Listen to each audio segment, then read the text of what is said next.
What's going on, everybody? It's your boy Cornelius Jones, 10 Mina Investing. And you may want to share this one, people, because I believe I most likely have a take on this lawsuit that no other YouTuber is putting out right now. And that's Judge Torres is right. Yes, she's right. Now, why would I say such a thing? Well, continue to listen, and I'm going to let you know.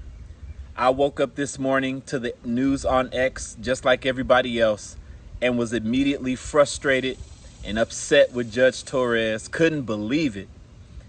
And then I got a chance to sit down and actually read her ruling. And after reading her ruling, I understand her point. So we're going to get into that. Just before we do, 2 quick commercials. We had a Cryptex meeting tonight, 7 p.m. Come find out about Cryptex. And when you're ready to purchase your contracts, you return to this video and use the link. Watch the how-to video. It's going to save you a lot of time. You'll understand exactly what you need to do, have all the directions before you so that you will have an efficient process and a successful process with getting your contracts. Also, 7 o'clock. This is all Central Times. We have our private Discord group meeting. If you would like to join that meeting, we're going to have some great updates for you that are not available to the public, and you want to join the patron group for access for that. For all people that are promoting Cryptex, you can join my Patreon as a free member, and you're going to get all the access you need to the invitation links and things of that nature. The invitation links are also in the description of this video so that you can invite your friends, your family, your prospects, whoever, to the meetings with the information about Cryptex. All right, done with the commercials. Let's jump into this video. Judge Torres gave Ripple and the SEC very clear rules about what needed to be done if she was going to approve an indicative ruling. Number 1, they had to use the right rule. Right? That was number 1. Well, they did that, but number 2, they had to show extraordinary circumstances. And the question is, did they show extraordinary circumstances? Well, Judge Torres was not persuaded that they did. And I'm going to read now from the document exactly what she says. Watch this. She says, not that long ago, the SEC made a compelling case that the public interest weighed heavily in favor of a permanent injunction and a substantial civil penalty. So if you understand the current exceptional circumstances that the SEC was trying to put forth was that public interest. The public interest was the exceptional circumstances so that we can end this lawsuit. That's what they said. But Judge Torres is like, well, we have a problem with that because that's a contradiction, direct contradiction to what this same agency just said less than a year ago. Now, we all understand they're under new administration. Paul Atkins is over the SEC now. That was Gary Gensler's regime that did that, right? However, it's still the SEC, and if they want to rectify this, they have to address that. And they didn't. They never did. So let's continue reading. She's pointing out the contradiction between saying public interest is the reason we should end it now, when the public interest before was, you're saying it constituted a significant penalty from Ripple. The agency made clear that the public has a right to full and fair disclosure of information in the sales of securities, and it explained why a penalty and injunction against Ripple would protect that interest. Motion for judgment at 25. First, a penalty was necessary because Ripple had violated the law. In fact, the agency believed that a significant penalty that was not just a slap on the wrist or cost of doing business was warranted, because of the enormous sums of money Ripple made in violating the law and Ripple's incentives to continue doing so. So you see here, people, This is what the current the previous SEC said. And unfortunately, it persuaded Judge Torres to go ahead and put an injunction on them. But mind you, all the injunction said was do not violate the securities law. That's it. So if this is important to them, then we have to get to the nitty gritty. They have to explain how Ripple's sales of XRP and the way they was doing it, how that does not violate securities law. They would have to explain that. SEC has not made any statements about XRP. This current administration has not made any statements about XRP yet in this case. They just wanted to take the fast track route and just try to sweep it under the rug and ask Judge Torres to go and to rock with it. No, that she's not doing that, and she shouldn't have to. They asked her to. She said not. She said no, and I understand why. I understand why. The SEC has not shown the case. They have to speak directly about XRP and explain how this new administration sees things differently. And they haven't done that at all. Not even a little bit. They haven't come close. Second, watch this.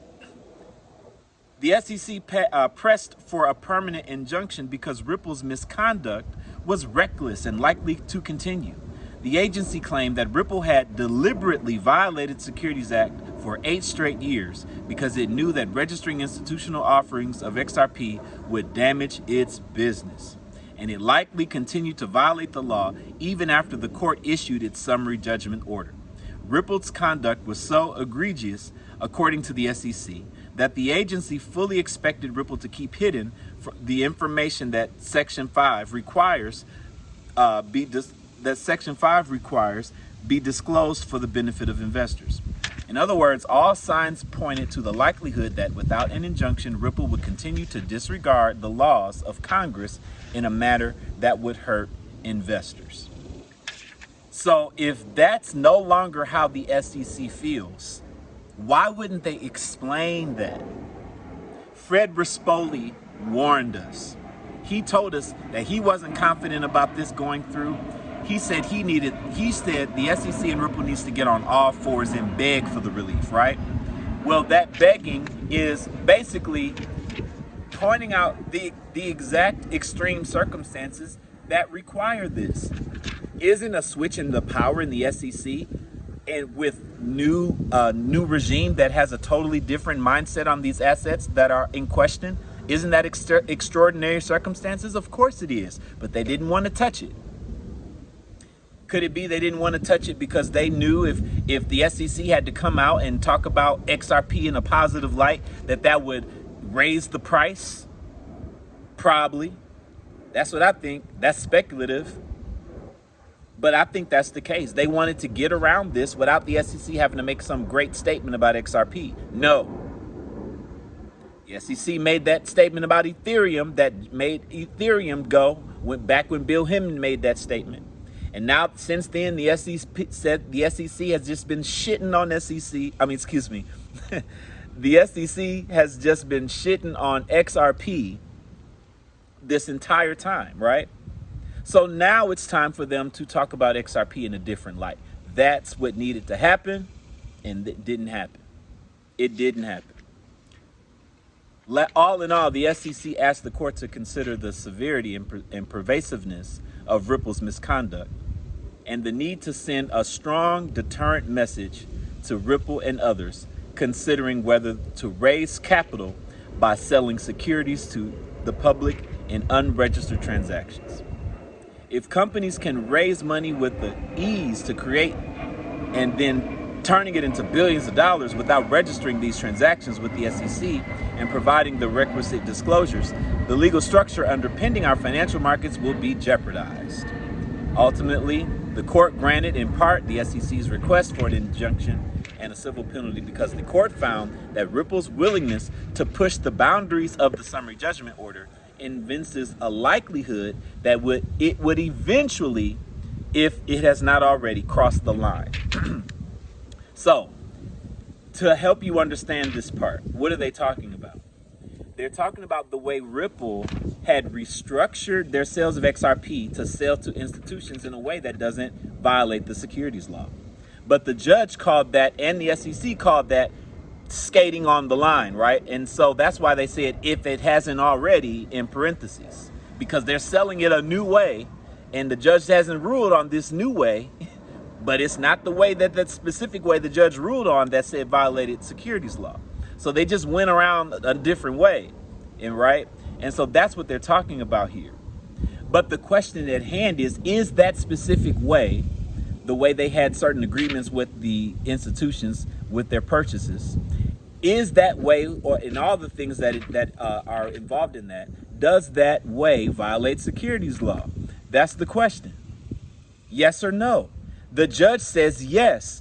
If the SEC no longer believes that way violates the law, they need to write specifically why it doesn't.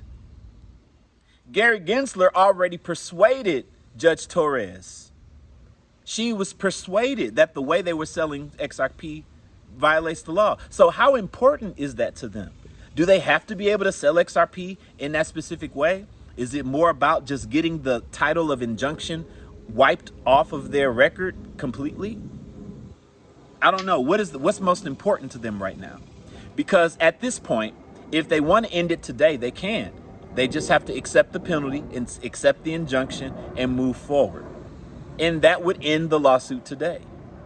But if it's important for them to lower this penalty, if it's important to them to be dissolved of this injunction, which only says don't break the law, right?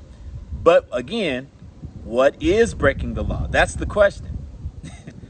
It has to be determined if the way they sold broke the law. Right now, it's determined that it is. A higher court could rule otherwise.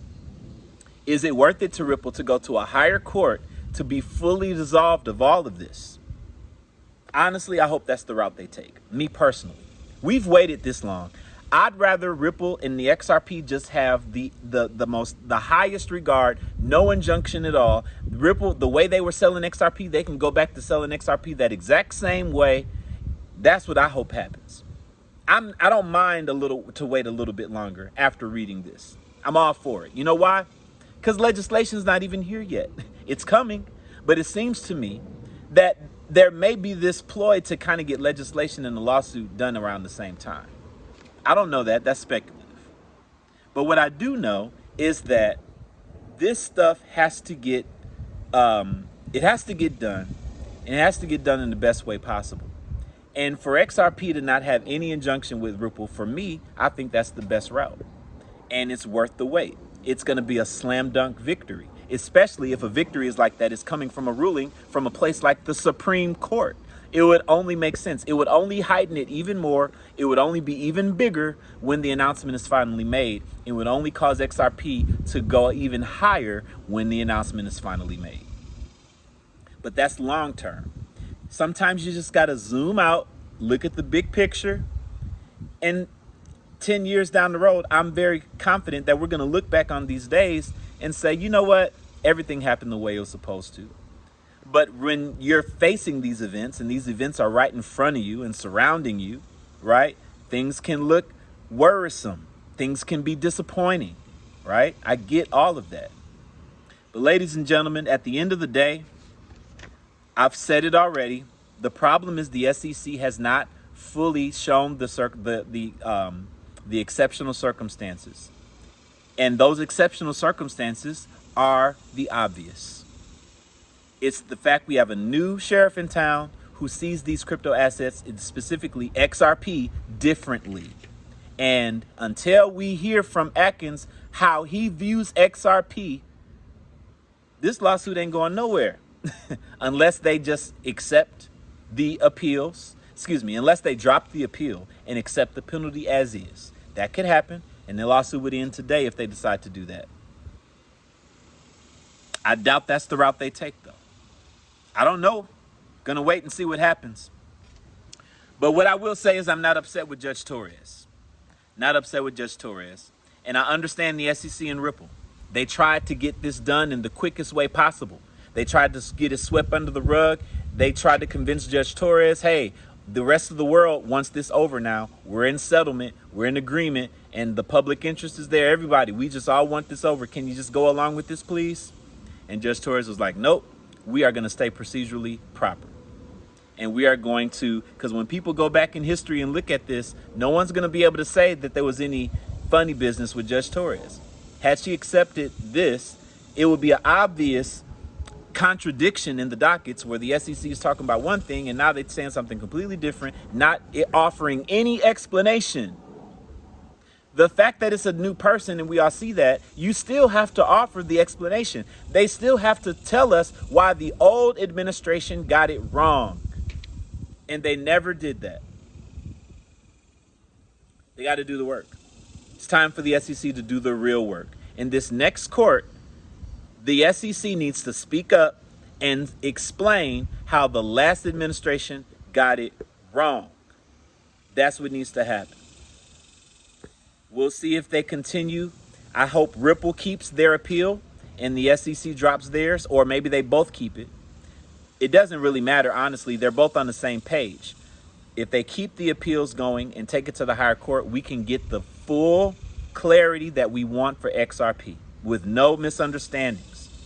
If we keep the penalty as is, it'll be over, but people will still have that misunderstanding about the injunction and whether Ripple can sell to institutions. There will remain to be confusion about that.